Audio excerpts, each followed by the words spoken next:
बीती 22 अप्रैल से जिला चिकित्सालय के सामने मध्य प्रदेश संविदा स्वास्थ्य कर्मचारी संघ के जो पदाधिकारी हैं या कार्यकर्ता हैं वो लगातार धरने पर बैठे हैं। और आज जब इन्होंने एक होली जलाई है एक शासन के आदेश की, यहाँ पर देखिए बड़ी तादाद में जिले भर से लोग यहाँ पर आए हैं और मौजूद हैं। तो आखिर क्यों होली जलानी पड़ी और इनकी मांगे क्या हैं, उस पर हम चर्चा करेंगे। आप लोगों ने ये क्या जलाया यहाँ पर? एक कोई कागज़ जलाया आपने, क्या है ये?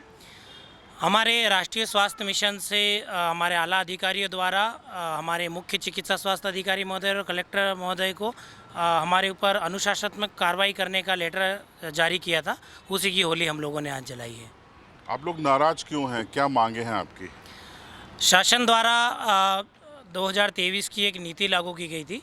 तत्कालीन मुख्यमंत्री श्री शिवराज सिंह जी चौहान ने 4 जुलाई 2023 को हम समस्त संविदा कर्मचारियों की एक महापंचायत बुला करके और कुछ घोषणाएं की थी, और उसी के तारतम्य में हमारे सामान्य प्रशासन ने 23 जुलाई 2023 को एक संविदा नीति लागू की थी।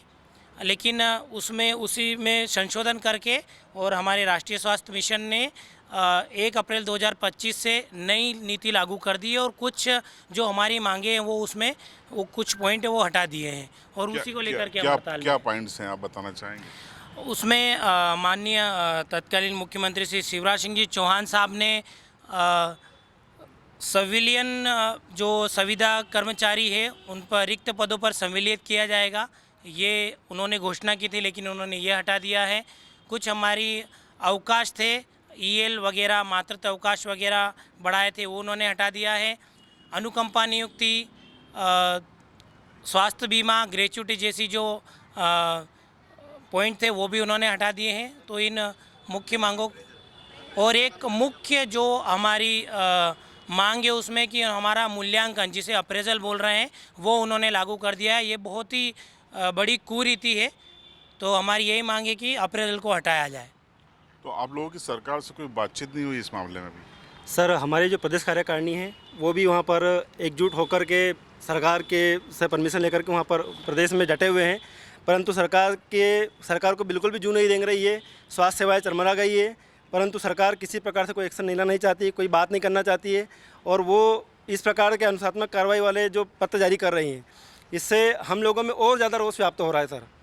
क्योंकि कहीं ना कहीं आप भी देख रहे हैं सर, हमारा भी परिवार है, हम भी परिवार लेके आए हैं, हमारे पे परिवार वाले हैं, फिर महिलाएं भी हमारे साथ में, उनके भी बच्चे हैं। मतलब एक सामान्य जो कर्मचारी है वो हम भी कर्मचारी हैं, नियमित कर्मचारी हो चाहे संविदा कर्मचारी हो, लेकिन जो सुविधाएं उनको दी जा रही वो हमको क्यों नहीं दी जा रही सर?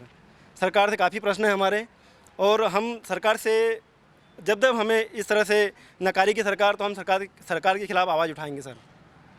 देखिए, जिस तरीके से ये नाराज़गी है, सरकार को उनकी बात सुनने की ज़रूरत है, एक संवाद की ज़रूरत है। आखिरकार ये लोग भी नियमित कर्मचारियों के तौर पर ही काम करते हैं।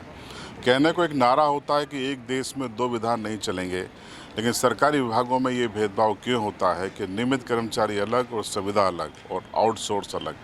कई सवाल है, लेकिन इसके जवाब मिलना बाकी है। देखते रहिए CB लाइव।